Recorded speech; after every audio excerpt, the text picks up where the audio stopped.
Bien, chicos, ya que vimos los arreglos en la clase pasada, ahora toca ver las listas genéricas. Pero yo quisiera, antes de empezar a ver las listas, explicarle algo acerca de unos tipos de datos especiales, un tipo de dato especial que hay en C Sharp que son llamados tipos de datos genéricos. Vamos a ver cómo nosotros podemos crear nuestros propios tipos de datos genéricos y así vamos a tener una mayor comprensión de lo que son las listas. Para este ejemplo, yo voy a crear una nueva clase. Acuerden que cada vez que yo digo voy a crear un tipo de dato, me estoy refiriendo prácticamente a crear una nueva clase. Entonces le voy a dar clic derecho en la solución, le voy a dar a agregar y voy a agregar una nueva clase. Esta clase yo le voy a colocar por nombre genérica. Ese es el nombre que le estoy asignando a la clase, perdón. Recuerden que siempre que vaya a definir una clase voy a utilizar Pascal Case con la primera letra en mayúscula. Le doy a agregar y tengo mi nueva clase llamada genérica. Esta clase genérica no es genérica en realidad porque, como ustedes están viendo en pantalla, es una clase normal y corriente, como las que hemos estado utilizando hasta ahora. La única diferencia es el identificador que le di por nombre la palabra genérica, ¿verdad? Podría ser cualquier nombre, esto podría ser result o cualquier cosa, pero sin embargo decidí llamarle genérica para ejemplificar que esta clase va a ser una clase, un tipo de datos genérico, básicamente. Entonces, las clases genéricas son básicamente iguales a las demás con la diferencia a que luego después del nombre del identificador de la clase, usted va a abrir los siguientes signos, el signo menor que y mayor que. Esto indica que la clase que yo estoy construyendo va a ser una clase genérica. Y aquí dentro se tiene que especificar un argumento. Ese argumento usted le puede colocar el nombre que usted quiera, porque es un argumento genérico. Sin embargo, por convención se utiliza la palabra o la letra T por convención. Pero yo puedo llamarlo Z y eso no me va a dar error. Ahora, ya está por convención que se utilice la letra T para especificar un argumento genérico de una clase. Bien, ¿tienen alguna pregunta sobre eso antes de proseguir? Acuérdense que hasta ahora nosotros habíamos usado argumentos para los métodos, pero no habíamos utilizado argumentos en clases. A los métodos, los argumentos se los pasábamos entre paréntesis. Más a las clases no se les pasa entre paréntesis los argumentos, sino que se pasan entre los signos menor que y mayor que. Eso tiene que tenerlo presente, porque si no les va a dar error. Entonces, una vez la letra T en mayúscula, eso olvidé mencionarlo. Una vez yo he definido este argumento, yo puedo trabajar en mi clase con ese argumento, pero primero vamos a ver la razón de ser de que yo quiera convertir esta clase en una clase genérica, porque quizás viéndolo así, ustedes no entiendan muy fácil lo que yo quiero lograr. Entonces, lo que voy a hacer es mejor crear un nuevo proyecto, aparte del de las colecciones. Eso va a ser lo mejor, porque así se va a ver ese concepto aparte. Nuevo proyecto, este proyecto lo voy a llamar tipos genéricos. Vamos a guardar esto. Ok, ahora sí, aquí yo voy a agregar mi clase, lo que quería hacer, pero antes de eso, vamos a ver en qué caso yo quisiera usar un tipo de dato genérico. Vamos a poner un ejemplo típico, un ejemplo que inclusive hace unos años yo vi cuando estaba aprendiendo C Sharp en un video tutorial en TOS Plus, eh, que era un caso puntual donde tú podrías requerir crear un tipo de dato para recibir la respuesta de un web API, que por ejemplo, o un web service, que te devuelva, por ejemplo, la respuesta, si fue positiva, o si puedo conectar o no, y que te devuelva los datos que tú estás solicitando en el request. Eso de request y web API y todo eso, son conceptos ya que tienen que ver un poquito ya más adentro del desarrollo web. Y no es que yo vaya a hacerlos aquí, sino que le estoy diciendo una necesidad donde nosotros podamos requerir crear un tipo de datos para almacenar los datos que recibimos de peticiones a un web service, por ejemplo. Entonces yo podría decir aquí, decir, bueno, mira, yo tengo una petición que necesita ser validada si fue contestado o no. Eso sería un response, ¿verdad? Vamos a ponerle res o resp, un response y que reciba unos datos, eso, cualquier dato que yo vaya a recibir. Este response es básicamente si la petición fue recibida satisfactoriamente o si hubo un error. Si fue recibida satisfactoriamente, eso va a devolver verdadero y en caso contrario falso. Y aquí estarían los datos que nos devolvería ante la petición. Entonces, por ejemplo, yo podría crear un tipo de datos para recibir eso. Yo podría venir acá y decir, mira, un public class que se llama response y esa respuesta lo que voy a hacer es que voy a obtener aquí dos valores, un booleano que va a ser por ejemplo, ¿qué nombre le doy a esto?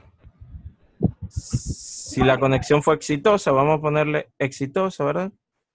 Y en otra propiedad vamos a tener lo que serían los datos, que en este caso, supongamos que sería un nombre que yo quiera recuperar, un string, ¿verdad? O una dirección, un dato string. Yo quiero recuperar un dato string.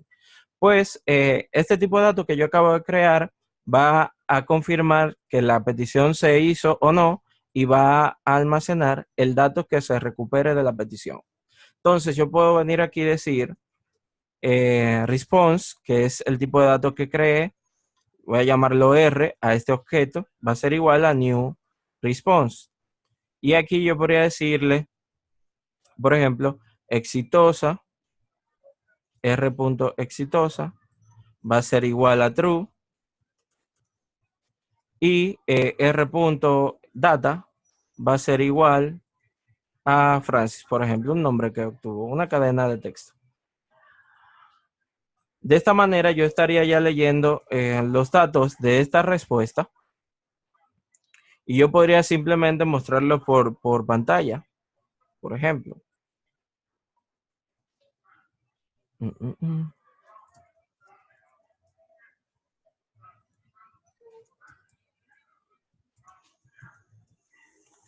Bien, cuando yo ejecuto este programa, me debe de aparecer en pantalla ese nombre que yo obtuve de la respuesta. Eso está muy bien.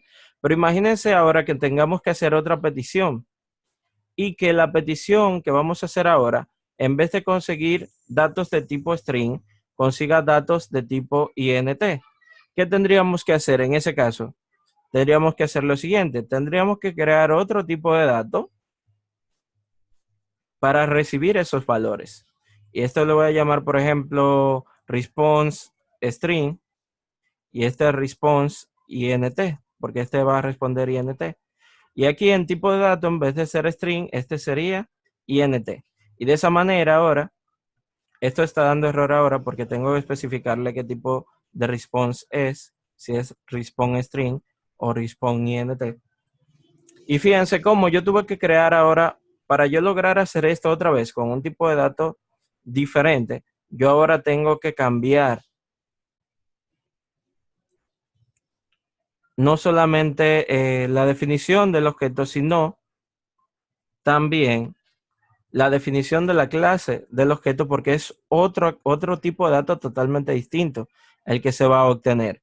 En este caso, la data no va a ser un string, sino que sería un entero. Por ejemplo, yo podría mandarle un número, por ejemplo, aquí.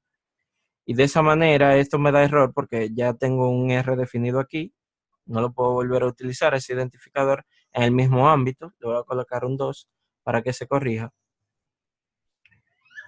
Y fíjense en lo siguiente. Response INT.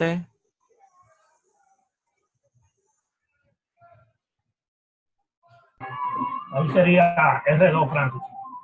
Correcto. Estamos usando R todavía. Muy bien. Entonces, de esa manera, fíjense, yo tuve que crear, para obtener ambas respuestas, solamente estoy mostrando una. Vamos a mostrar la de R2 también. Yo tuve que crear dos clases, una para cada tipo que va a retornar. No sé por qué aquí no lo mostró.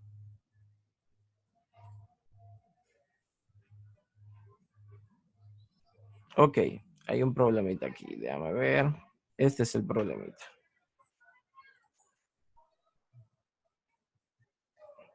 Perfecto.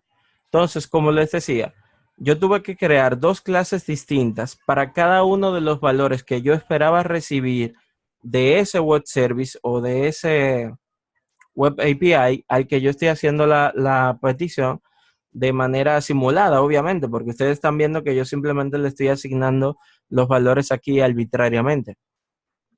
Pero eso es por razones didácticas. No vamos tampoco a ponernos a hacer un web API para hacer este ejemplo o un web service. Entonces, en este caso, señores, es donde viene a dar a este problema, es que vienen a solucionar los tipos de datos genéricos, porque imagínense que yo también tenga que obtener datos de tipo, qué sé yo, que esto en vez de un INT, al final necesite uno que devuelva decimal. Pues tengo que crear un tipo de dato también con esas características para recibir el decimal. Y eso es bastante engorroso. ¿A quién le parece bien esa forma de trabajar? No, a nadie. Fíjense cómo se está volviendo esto. Entonces, los tipos de datos genéricos lo que me permiten a mí es trabajar de la siguiente manera y mucho más fácil. Yo puedo crear un solo tipo de datos genérico y la palabra genérico, ¿quién me dice que es algo genérico para él o ella?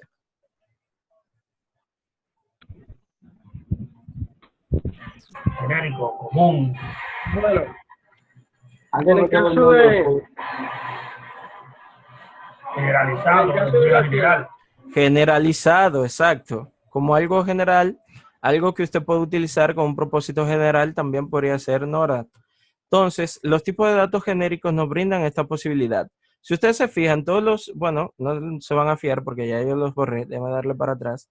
Si ustedes se fijan, todos estos tipos de datos tienen un mismo campo en común, una misma propiedad en común, que es la primera. Esa nunca cambia.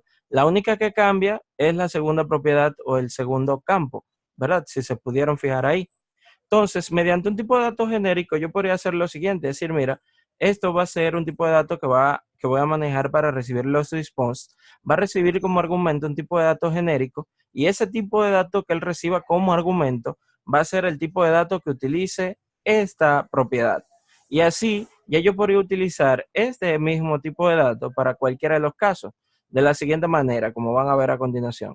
Yo podría decir, por ejemplo, para el caso del INT, venir acá y decirle, mira, response, y aquí como argumento del response, yo le voy a pasar el tipo de dato que quiero que sea, que es INT. Y lo mismo pasaría aquí, response, INT. Y de esa manera, fíjense cómo ya no me marca error. Y si yo quisiera que eso funcione para los otros tipos de datos, solamente tengo que cambiar el argumento del tipo response y decirle, mira, yo quiero que eso funcione con el string, pues les paso, en vez de int, string, como vamos a ver en el próximo video, porque se va a cortar la comunicación. Tenemos una pausa y regresamos de inmediato.